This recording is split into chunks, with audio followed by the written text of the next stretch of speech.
G'day humans, Chris Stead from Finder here. I'm down in Melbourne at the Fortress at the moment. You can probably see from the icon there. I've never been here before, it's an amazing place. And I'm here though, however, for the launch of Sony's new InZone gaming headset range. Now there's 3 headsets in the range. I haven't seen them yet, but we're going to go into the room around the corner here where they've set it all up.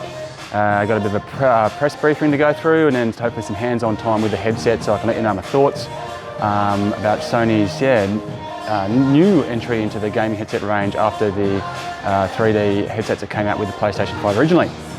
So let's go take a closer look, eh?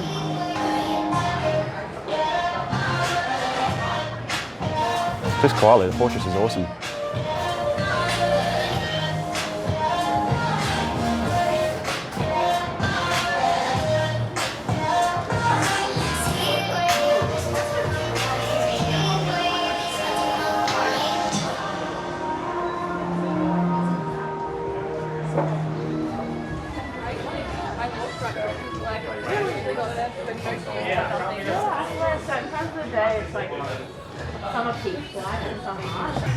Alright, so here we go. I've just assembled the 3 different ones next to each other for you. Okay, here's the H3, this is the wide version, this is the cheapest version, it's $149 now. From my memory that puts it at the same place as the 3D Pulse headset, which is wireless. This is not wireless, it's wide. Obviously the latency there. This connects straight into your Pulse controller, however, or your DualSense. So it's still going to be obviously Wi-Fi sound there, or sorry, Bluetooth sound. So I'm not sure why it's wide. That's going to be one of my big questions. Other than that, the design of all of them, there's actually a lot less controls on this one. You can see there's no controls on that one. This thing here, what is this thing? Work that out. I think it's just volume in a really weird way. It's actually a better way. It's quite easy to get on. Black on the mic for some reason. But other than that, no other controls. Now that's the H3, the bottom of the range. Now here we got the H7. So this has a bit more in the way of onboard controls. You can see here. So we'll get more information on those. So move that out of the way. Some more onboard controls there. So I'll get some more information on what that's all about as we go through this press day. Obviously charging through here, I'm guessing the same charging ports on here. Oh yeah, it's wide, sorry. Can't really notice anything in the thickness between them. Looks like it's very similar. Maybe, no, it's a little bit plusher for sure. I'll try all of them on obviously in a second.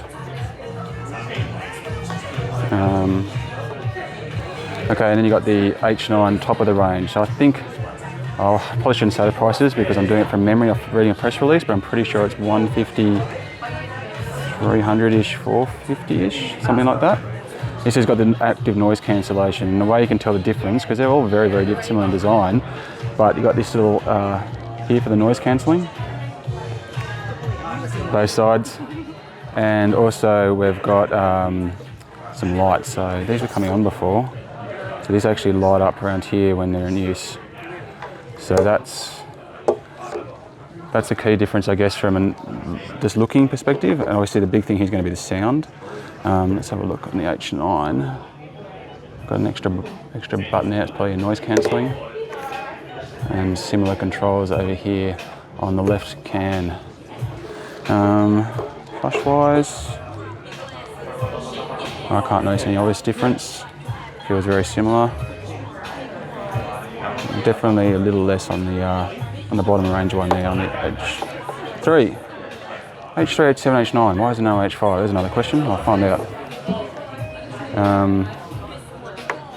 But in terms of that and that, yeah.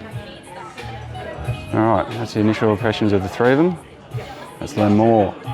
Okay, so initial impressions here, having just tried all of them on. This is the bottom of the range H3 I've got on at the moment. I couldn't notice any obvious comfort difference between the H7 and the H9. They pretty much feel identical once on.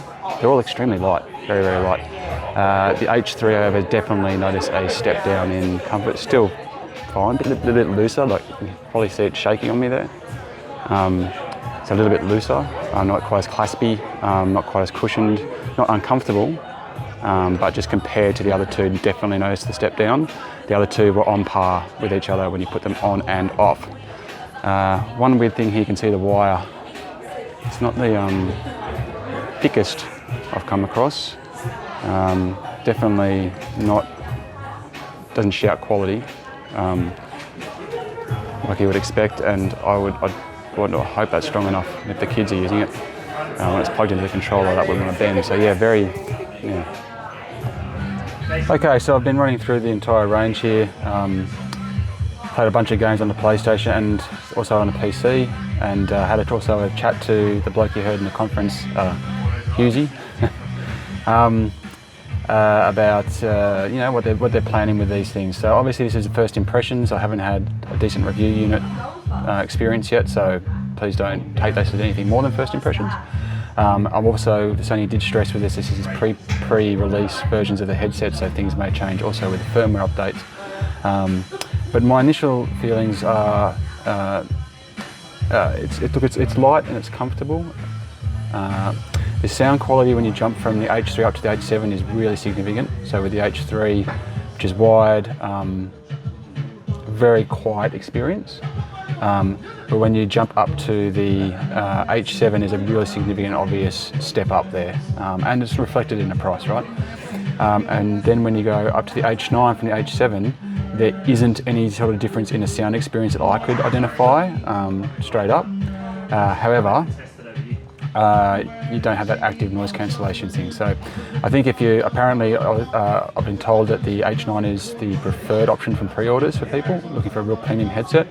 And therefore, if you are looking for something that specifically you need that noise cancellation, then yes, the H9, but if noise cancellation isn't a big issue for you because you're going to be predominantly using it in your house where you can control the ambient sound, then I don't think there's a need to step up to it. Definitely not any difference in the sound quality there. So they all use 40mm drivers, but the range on the H3 is around that. It's much smaller, and therefore you don't get that kind of deeper, lower sound scape that you get with the H7 and the H9.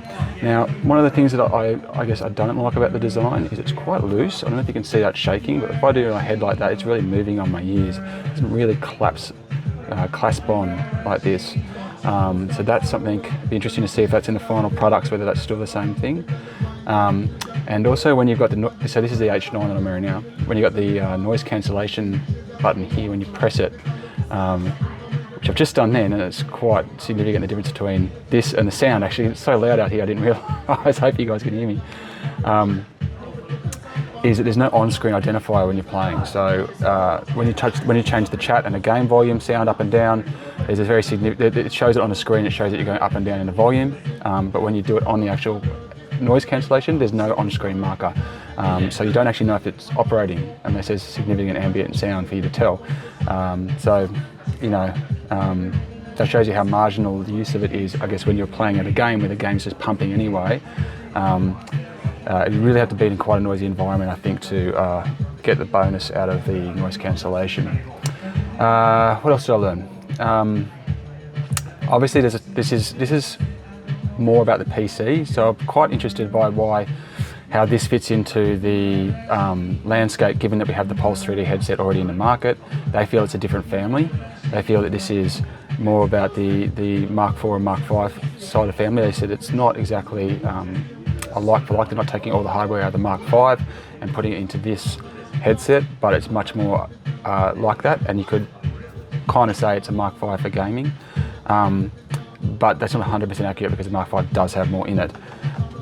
But what's interesting here is this is very much a PC-focused headset. So while it does work with PlayStation, the push here at the event is very much on the PC side of things, and the design of it is for the premium PC headset range.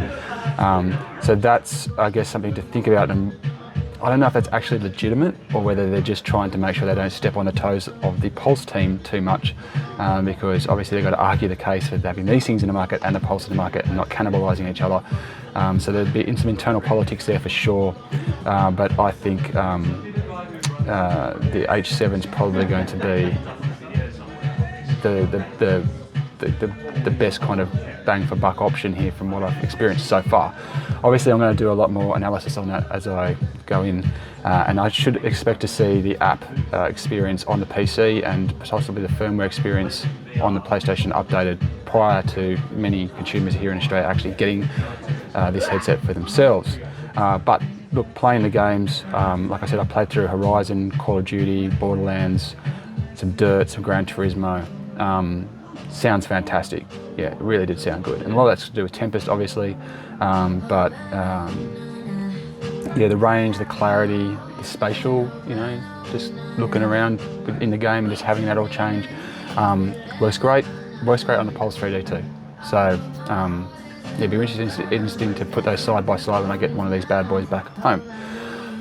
Look, don't want to say too much more because once I get some more time with them, I might end up changing my opinion on some of these things. But anyway, that's my initial impressions about the new Sony InZone headset range, which is hitting in Q3 2022 here in Australia. Thanks very much for watching, and happy gaming.